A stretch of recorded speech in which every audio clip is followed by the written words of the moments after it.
Hey there, welcome to your Wild Spirit reading this week of August 20th, Friday. I'm Lisa James, your host, and I'm super excited to be doing your situation do, don't do reading, which is a 3-card reading that I do very commonly in my Dabblers or Diva class. I teach people how to do this type of reading. It's very simple. It's only 3 cards. I'm really excited to do this reading for you today because so much has come up this week for myself and in my Wild Spirit Society membership. It's unbelievable. One big theme that has been coming up for everyone. So your theme for today's reading is, what do I need to know about my next steps in my path? And that's a very common question I get when I do readings for people. And one of the things that has been coming up loud and clear this week for everyone in my world anyways, and for myself too, actually personally, is when we think about our next steps on our path, wherever that path is. So when you even say, what are the next steps on my path? I want you to think about that for a second. It's not just some random path. Usually when I say this or someone asks that question, they have a very specific destination at the end of that pathway, right? It's not just, where am I going randomly? No. It's usually, where am I in my next steps on my path for my life purpose? Where am I in my next steps on my path for my relationship, or if I want a relationship? Where's the next step on my path for my business, right? Or maybe I want to start a business or my work or whatever. So it's very, very specific path that you're thinking of when I'm talking about this. And the thing is, when we have a vision of where we want to go and end up at the end of this pathway, that is really important to hold that vision. What does it look like? What does it feel like? More importantly, what does it feel like at the end of that path? Now, what we normally do as human beings is we're like, okay, well, this is where I want to go. These are the steps I have to take to get there. Let's go. Chip, chop. I'm going to do this, this, and this, right? And sometimes that works just fine. Many times, though, it doesn't. Many times we feel like we're going uphill, like almost like an incline like this, Sisyphus pushing up the boulder up the mountain. And when that happens, we have to really pay attention. Okay, how much are we fighting what the universe is trying to do to get us there? Because the universe, if you believe in this, which I do, although I am skeptical, but I can't deny it because I have anecdotal evidence in my own life of how this works when you finally do let go of control. The universe has its own flow and way of getting places, and it's not logical at all. And many times it feels like, am I going backwards? What's happening? Am I literally going backwards in time? What's going on? Because time is not linear. Some people would argue that time doesn't even exist, right?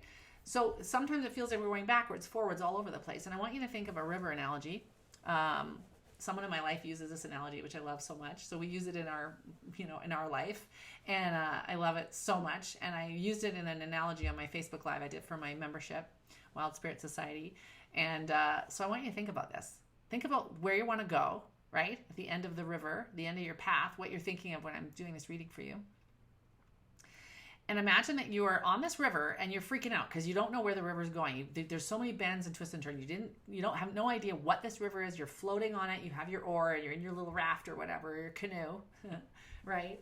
Is canoe a Canadian word? I don't know. I feel like it is a Canadian word. Canoe. It just sounds Canadian. Anyways, so you're like paddling for dear life because you are freaked out of what's coming ahead and you don't know, right? And so you want to stay near the shoreline. Let's say, for example, I need to stay near the shore so I can hop out anytime. And you're fighting the river as it's trying to pull you. If you've ever floated on a river or canoed or done any kind of rafting on a river, you'll know this is very difficult to do. And you're constantly fighting against the current and to stay where you think is safe or how you think you should get there. Whereas actually you could be in more danger by doing that because you have no idea what's up ahead. But you know what does know? The river. The river knows where it's going.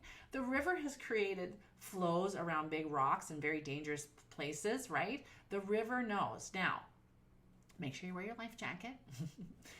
Maybe there's rapids up ahead. Maybe there's a waterfall. I don't know. So let's just pretend that this particular river does not have dangerous whitewater rapids or a waterfall. Let's just take that off the table. Okay. So imagine for a second, as scary this is, when you're thinking about what you're envisioning for yourself, whether it's a business thing, a work thing, a relationship thing, whatever. I have my own thing that I'm envisioning for my life. And so it's really important. In the last 2 days especially, I've really worked hard to do this. I am allowing the river to just take me. I'm allowing the universe to take me because it knows what it's doing. And you need to completely let go of control because the river will take you where you need to go. And you need to trust that even though it may feel like it's meandering, sometimes the river flows almost to a dead stop. And you're going, well, do I need to oar here? No, you don't. You just need to trust in where you're going. Okay, that's kind of the overall arc of message for you today. Situation, here it is. This showed up in one of my Wild Spirit Society extended readings. So if you're interested in the extended readings each week, they're about 15 minutes long, 20 minutes long. Do sign up for my membership, okay? Because you get weekly extended readings that are like 3 times as long as this is, okay? And way more in depth. And you get lots of perks and benefits of being a member, and it's not expensive. It's like $20 a month Canadian. So anyways, this came up for Wild Spirit Society members today, and it's coming up for you. Exactly what I'm talking about, the river. So the 10 of Wands. Wands is the fire element.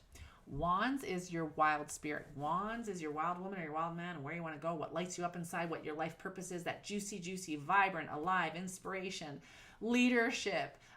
Like I'm feeling very wandsy in the moment because and it's performing, it's being, putting yourself out there. It's out of your comfort zone. So it looks like you are exactly where I'm talking about. You're in a place where you know exactly what you want to do. It's scaring the hell out of you. Maybe you're feeling very paralyzed by your own fears. I talk a lot about that in this Wild Spirit Society too. Being paralyzed by our fears, our shadow stuff, and how to navigate around it, how to move through it to get where you want to go, to live the life that you really want to live. Like for real. This is not just preamble or shtick. This is a real thing, okay?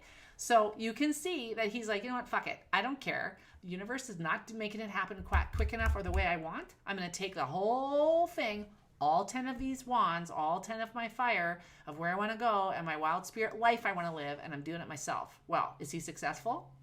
No. Is he going to get there? Maybe. He's doing it in the hardest way possible. Plus, he can't even see where he's going. He can't even see where he's going. Here's the other thing about paddling down the river and staying like where you think you need to be. You're so focused and like overworked and like, God, I'm exhausted by just the effort of trying to get where I want to go. You're not going to see the trees. If you allow the river to take you and you're just floating, you're going to see the beautiful view. You're going to see the trees. Maybe there's like a totem animal that's going to show up for you that you would miss as you're trying to so hard to make this happen. You get what I'm saying?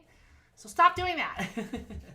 And the other card from the other deck is this one. You can see she's already halfway there. She's taken her burden. She's taken her 10 wands and her stuff, put it on her beast of burden, and allowing him, the beast, to take her burden. Okay. So that's the situation. You're clinging too tightly. You're trying too hard. You are taking all of the effort and not trusting the universe to take you.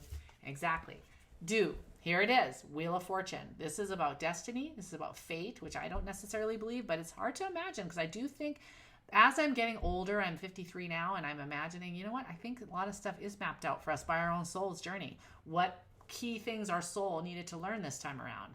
And it's very fluid, so it can change. So know that you are right smack dab in the middle of the universe and life, and your soul actually trying to take you in a certain direction that you really need to go, by the way. There's lessons you need to learn along the way, and you need to just pay attention and really just trust that the way you're going may not feel good sometimes, but eventually it'll get there for your greatest and higher good. Don't do. King of Swords, right? King of Swords is all about control. This is one of the most controlling cards of the entire deck. Just look at his demeanor. Total control. He thinks he has control anyways. So this is your inner critic as well. Pay no attention to the inner critic behind the curtain, like Wizard of Oz, right? The Wizard of Oz, the wizard, he was manipulating things and trying to control things, but he wasn't able to do it very well. Pay no attention to the man behind the curtain. So I want you to just ignore your inner critic, your inner saboteur. I have excellent tools. If you ever want to work with me one-on-one as a coach or even as a tarot reader, not just as, it's very powerful what I do with people, is that I help you work with your inner critic and your inner saboteur to move through your fear and tame that goddamn voice once and for all. I swear to God, life-changing. My inner critic and my inner saboteur does not control me anymore. There are still times in my life where they pop in, or she pops in, I should say, but honestly, it has very little to do with my decision-making anymore at all. I'm fully tapped into my intuition and my wild woman self, that I'm able to make decisions with clarity, insight, and guidance that I've never could before without doing this work. So I can help you. Let me help you. It's like my soapbox moment. All right, I hope you enjoyed your reading for this upcoming week. If you want to check out my membership, please visit lisajames.com/Wild Spirit Membership. Or you can just book a reading with me, which is 1 hour long. I'd love to hop on Zoom with you and do a reading for you. It'd be amazing. My upcoming Sunday sessions, which is a free 4-week experience where you receive videos every single Sunday with exercises for you to try in order to get out of wash, rinse, repeat of your life and live your life with more soul, more depth, more authentically embedded in your intuition and your inner self. And it's really cool. So every week I guide you into practices to dive deep into different elements. We do air, earth, water, and fire. And there's a lot of things in there that I teach in that 4-week Sunday sessions experience. It's totally free. I include the link in the description below this video, so you can check that out and sign up for that.